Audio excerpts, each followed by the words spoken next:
go viral. I'm sure I'm gonna get some hate messages after this. Frankly, I don't care because this could save someone's life.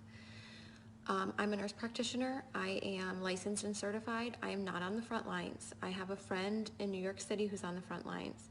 And for her safety, she cannot come out and say these things. So I am her voice. I'm not going to name names of people or hospitals for the safety of those involved. But this is her account, okay? I am her voice here. I'm going to tell you what she has told me. She wants this to get out. Now, I'm sure this is not the case everywhere. I'm confident. I have friends that are in other places. They're on the front lines. They're in ICU. And it's not like this everywhere. But in New York City right now, in some of the hospitals, this is what is going on. People are sick, but they don't have to stay sick. They are killing them. They are not helping them. She used the word murder, coming from a nurse who went to New York City expecting to help. Patients are left to rot and die. Her words. She has never seen so much neglect. No one cares. They are cold and they don't care anymore. It's the blind leading the blind. Now, a couple of weeks ago, I was on with some nurse friends of mine and we were discussing different medications that could be used to potentially help people. Doctors who were reporting around the country that they were using a combination of medications that were helping people. People were not dying when they were on these medications. They were getting better. Those medications are not being used in hospitals in New York City. What is happening is that they're putting people on nasal cannula. If they require more than 6 liters of nasal cannula, they get intubated, they go on the vent, or they get trached if there's not enough vents. They don't get high flow, no non-rebreather, no non-invasive ventilation, no CPAP, no BiPAP. They're on a closed system, the ventilator, versus a CPAP or a BiPAP for fear that it will spread the virus. Which, by the way, I know a nurse in Florida who was fired for exposing that about CPAP and BiPAP and patients being put on the ventilator, like straight away to the ventilator, to be on a closed system. The patients don't know any better. They don't have family with them. There is no one there with them to advocate for them. So they are scared and they give consent. The ventilators have high PEEP, high pressure, which then causes barotrauma. It causes trauma to the lungs. Dr. Siddell, Cameron Kyle Siddell, a few weeks ago put out a video. He's in New York City, and he put out a video saying something is not right, like we're not treating this correctly. We're doing something wrong.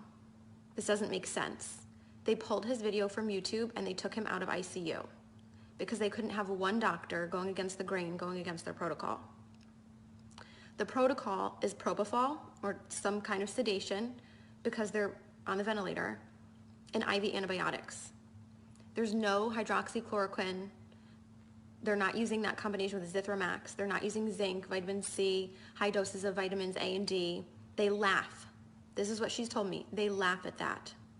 She says this is a nightmare. It's out of a horror movie, and I don't want to be a part of this. There are people who are a full code, and yet if they crash, they're not doing compressions because it will spread the virus. Full code, not doing compressions. Family is not there. They have no one to answer to. No one is being held accountable. A code was called and no one came. So sometimes they're not even resuscitating people. Again, left to rot and die. They're not given blood because we know that the blood is not oxygenated in these COVID patients. We know that. There are doctors all around the world sounding the alarms. These are the drugs that work. This is the pathophysiology of the disease. This is what's happening. And for some reason, it's not changing. Even though we know, some of us know what's going on, nothing is changing on the front lines. They stay in the same PPE all shift, except for the top pair of gloves. So 2 pairs of gloves, or I don't know, maybe more than 2, but they're only changing the gloves on the outside. Gown, mask, whatever else stays the same because all patients are COVID patients. So if it's a COVID floor, it's all COVID, but it's not because some of them are rule out COVID. So even if they rule out COVID and they're not COVID, they're gonna get COVID because they're using the same PPE all shift and they're carrying that contamination to all the patients. They're not changing their PPE. They're not going into rooms. So they're running long tubing into the room so that they can manage the tubing from outside of the rooms. So if they're not going into the rooms, that means they're not assessing the patients as frequently as you would be otherwise assessing your patients. They are not doing rapid result tests. You're lucky if you get results in 5 days. Okay, this is coming from my friend who is in New York City right now on assignment, who went there to help, and this is what she's finding. It's a horror movie, she says. Not because of the disease, but because of the way it's being handled. She said, we need help, and people are sitting there waiting in the hotels. Money, I guess, it's being paid for by FEMA, and yet they're still understaffed. And there are hundreds of people, hundreds of nurses in the hotels waiting to be called onto a shift. So there is manpower enough if the goal were to actually save people.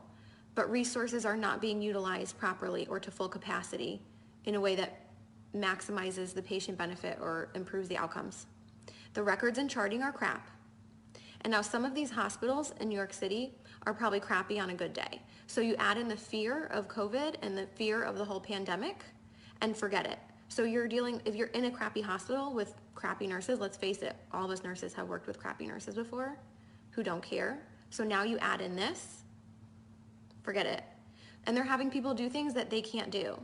So maybe things that they're not proficient in. So maybe a nurse who's not familiar or comfortable with using a ventilator.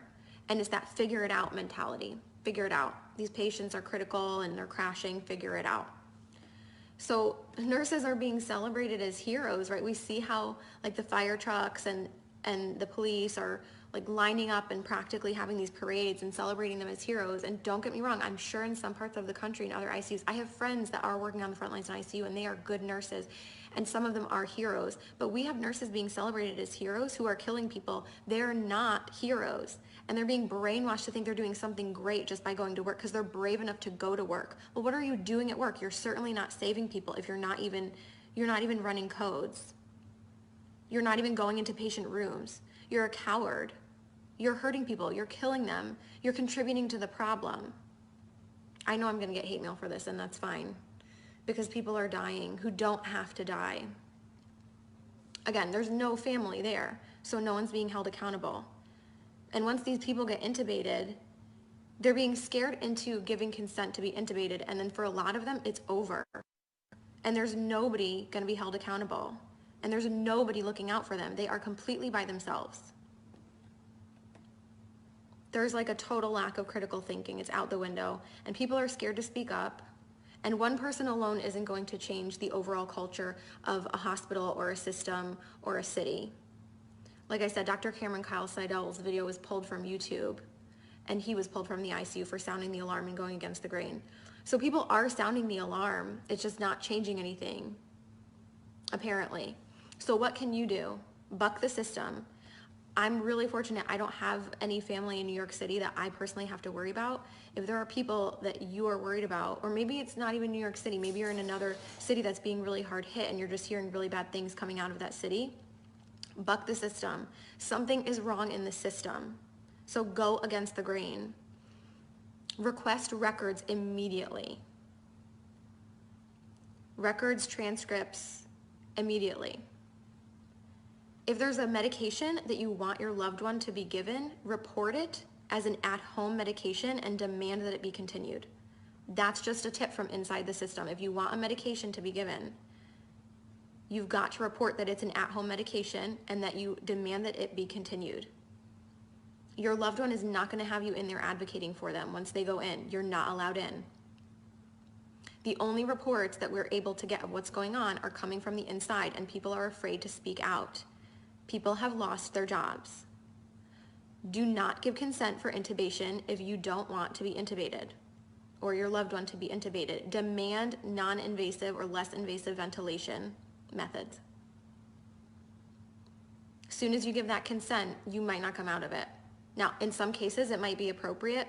We just don't know. We know that it's being used inappropriately in a lot of cases, and that the ventilators are making people worse.